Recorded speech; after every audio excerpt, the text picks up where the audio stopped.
Loryndralis' gold kingdom, copper rose sky, white marble spires pierce emerald forests, while silver rivers wind gracefully through the majestic city. Vined armor gleams. Caladhrion surveys the land. His eyes, filled with quiet contemplation, absorb the grandeur of his realm as the last light of day fades. Beside him, Lithariel, keeper of secrets, stands with an intense stillness, her rings catching the dying light.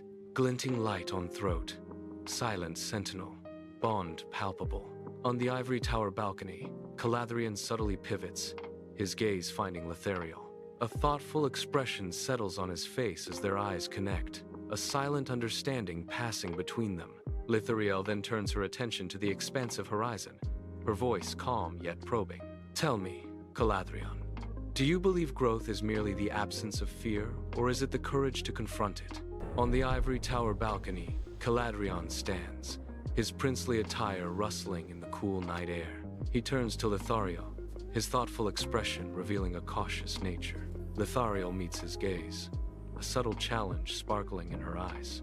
Caladhrion declares, "True wisdom, I believe, lies in knowing which doors to leave unopened." He adds with gravity, "For some darkness, once unleashed, cannot be contained."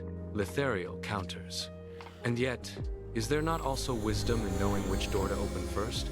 On the ivory tower balcony, Caladhrion and Lithariel share a private moment, bathed in the serene evening light. A distant, thin bell tolls, its practical note slicing through the tranquil air, a stark interruption. Bell tolls, peace shatters, eyes betray unease. Below, the city sprawls, its peaceful existence continuing, oblivious to the brewing storm that gathers above them. Their gazes, now hardened with resolve, turn towards the unseen council chamber, leaving their quiet moment behind. In the ivory tower library, warm lamplight dances across towering shelves, illuminating countless ancient tomes. The air is still, carrying the faint scent of old vellum and salt, a silent promise of forgotten lore. Lithariel walks alone, her footsteps barely audible, a solitary figure amidst the hushed reverence of knowledge. Her eyes, sharp and focused, scan the endless rows of books, a quest etched upon her face. She moves with purpose, drawn by an unseen force towards a hidden section within the vast library. The quiet hum of knowledge surrounds her, a symphony of forgotten voices guiding her path deeper into the shadows.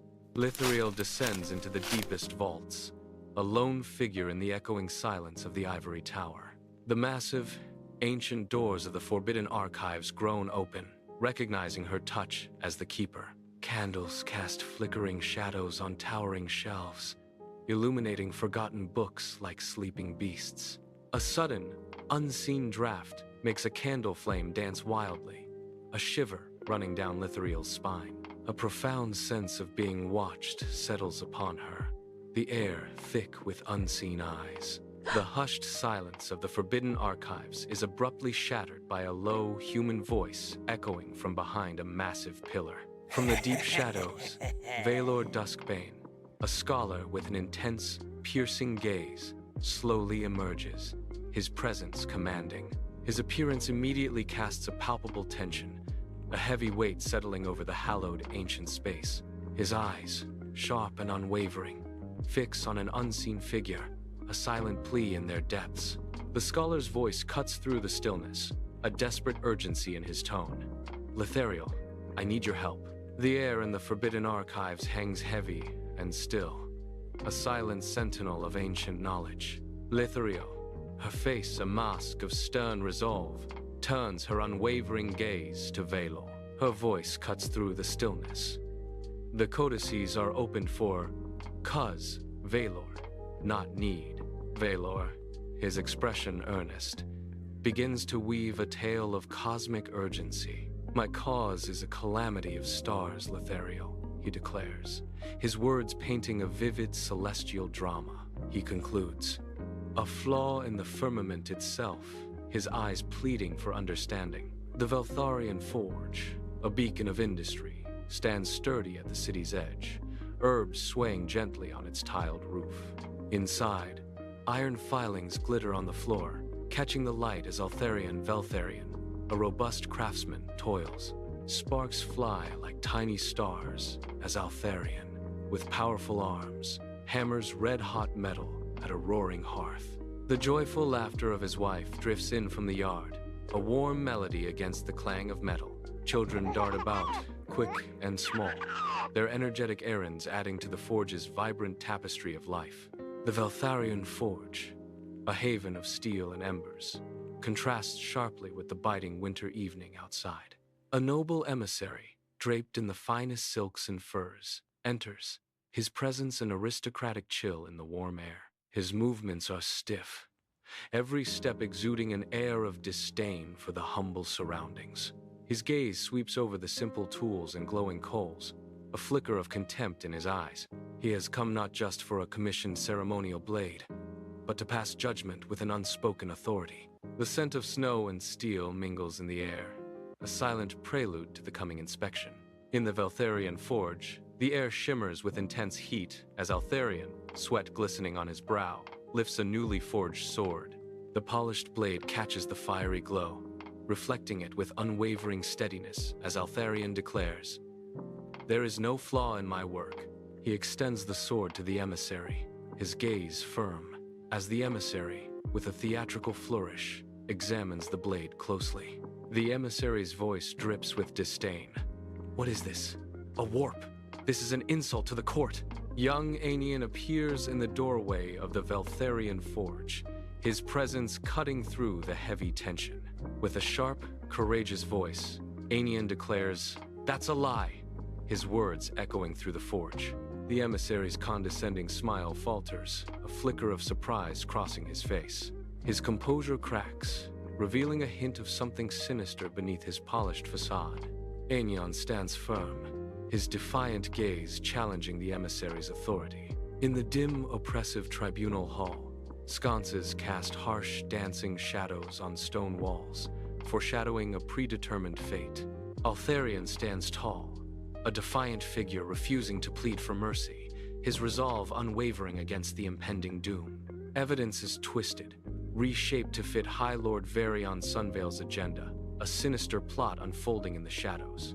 Witnesses stammer, their words faltering as testimonies are manipulated, tightening a metaphorical noose around Maeltharion. Snow falls like ash over the city square, blanketing the cobblestones and the still forms of fallen warriors. Aenion kneels beside his father's lifeless body, his hands trembling too violently to lift the blade.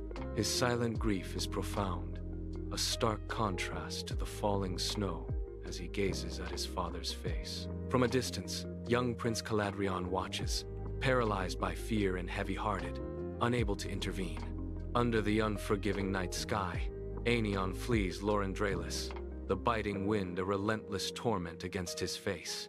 He carries the crushing weight of 3 harsh lessons, etched deep into his soul. Truth, he knows, is a whisper unheard without power, a silent plea lost in the wind. Patience, he has learned, is a weapon both sharp and dangerous, wielded with calculated precision.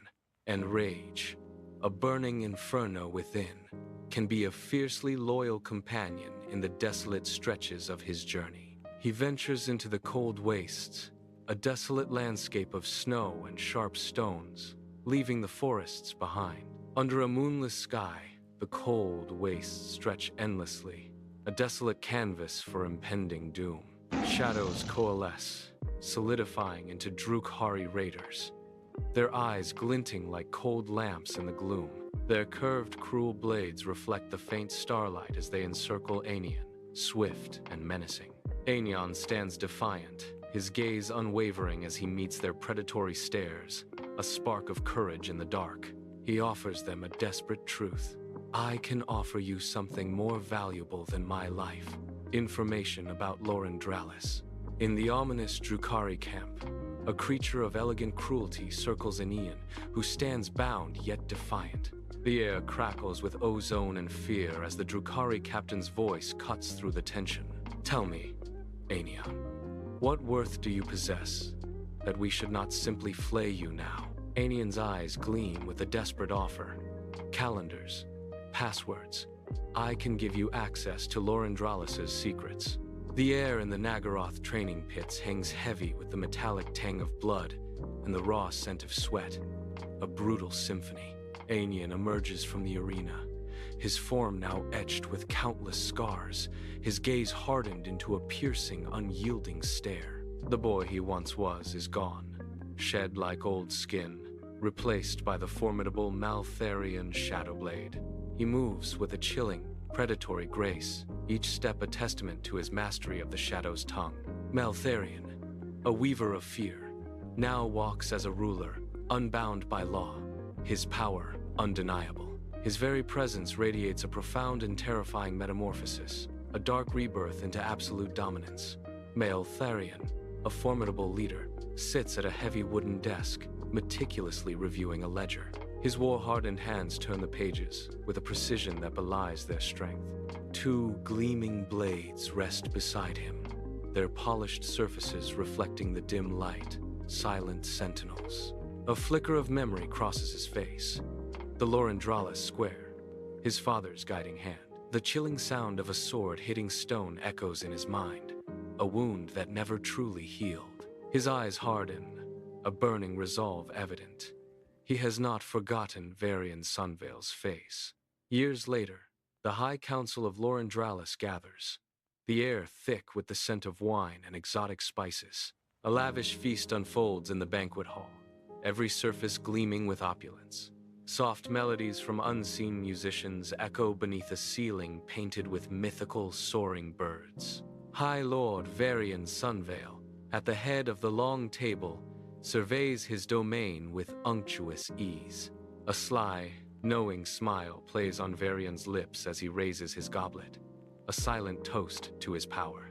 The golden goblet gleams, reflecting the flickering candlelight, as Varian takes a slow, deliberate sip. In the grand banquet hall, Varian, regal and commanding, raises his goblet high, his voice echoing, "To our eternal kingdom and its unity." A ripple of clinking glass travels through the room as all eyes fix on Varian, a sense of expectant reverence filling the air. An unseen dread creeps in, fingers around the goblets trembling almost imperceptibly as breaths become shallow. A noble's boisterous laughter abruptly cuts off, leaving an unsettling silence in its wake, the celebration suddenly chilling. A hooded figure lurks in the banquet hall's shadows, a silent, patient observer near the wine boy's station. The clatter of a fallen goblet and a sudden cough shatter the hall's festive tranquility, signaling a shift. With a swift, dramatic motion, the figure throws back their hood, revealing the imposing Maeltharion Shadowblade. Maeltharion's gaze sweeps across the unsuspecting banquet, a silent promise of impending chaos in his eyes. A chilling hush falls over the opulent banquet hall, the vibrant celebration abruptly silenced. Maeltharion emerges from the shadows, stepping into the full, unforgiving light, his presence commanding all attention. Varian's eyes, once bright with life, now widen in a silent scream of horror and dawning recognition. A slow, agonizing realization twists Varian's features as the poison seizes his throat, his breath catching. The single, choked word escapes his lips, a whisper of betrayal and despair. "You." The weight of the accusation hangs heavy in the air, shattering the last vestiges of peace in the hall. Maeltharion's voice, a silken rasp, echoes through the banquet hall, his smile a practiced, chilling cut. His black armor, gleaming ominously, absorbs the hall's glow, a dark presence amidst the revelry. Twin daggers at his hips catch the light, reflecting a silent, deadly promise as he speaks. He speaks of a small forge by the eastern wall, a seemingly innocent phrase imbued with venom. His words, mentioning a man whose hands were honest, twist a cruel knife of memory into Varian. In the opulent banquet hall, Varian chokes out a wretched accusation as Maeltharion's shadow crawls like spilled ink. In a brutal, swift movement, Maeltharion slams Varian onto the laden table, plates scattering wildly. A roast falls with a heavy sigh as Maeltharion's grip tightens, his intent clear and chilling. He pricks Varian's palm with a dagger, drawing a crimson line across the golden cloth. A stark, violent declaration. Maeltharion's voice cuts through the tension. Not a traitor, a consequence.